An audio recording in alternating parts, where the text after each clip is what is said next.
So let's talk about some misconceptions around Kundalini because there are a lot, and there's a lot of people who don't know much about it who are experts at it, right? So Yep.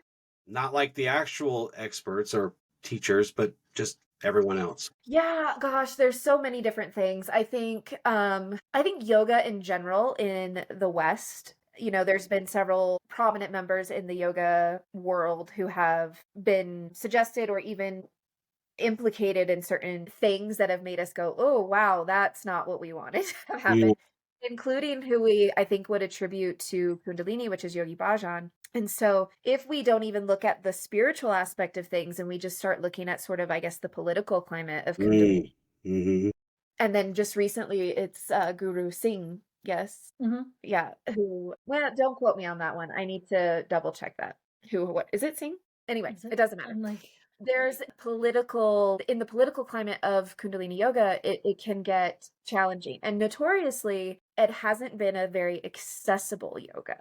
So what I mean by that is only people who have the means, the ability to pay X amount to take on this yoga, because for a very long time, Yogi Bhajan owned a lot of rights to this specific yoga. And so you'll Mm, still find today several teachings or kriyas that or as taught by Yogi Bhajan. And so you'll have to navigate that in terms of what you believe happened, what you didn't believe happened, and then the accessibility and the diversity of what it was originally when it came to the West. mm, So far and above beyond that, the next thing is that it falls in the tantric line of yoga. So when people hear the word tantra, tantric, most people who are a little confused or don't understand this way of thinking, they'll immediately jump to something sexual yeah. Yep. or intense Yeah. or something like that. And so then it tends to get a very interesting overlay to it. Mhm. And, yes, it's in the Tantra line, but I always tell people when we talk about Tantra,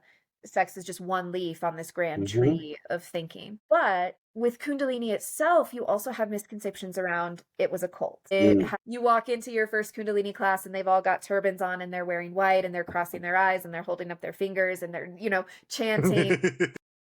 For a lot of people, it feels very far outside of what their comfort zone is. And so when we come to it at its basic, most simplest core, it's just breath. It's just breath and movement and vibration. And it's any tool that we can use that helps us remember ourselves. And when it's practiced with integrity, when it's practiced with compassion, it can be incredibly healing and very empowering. beautifully said.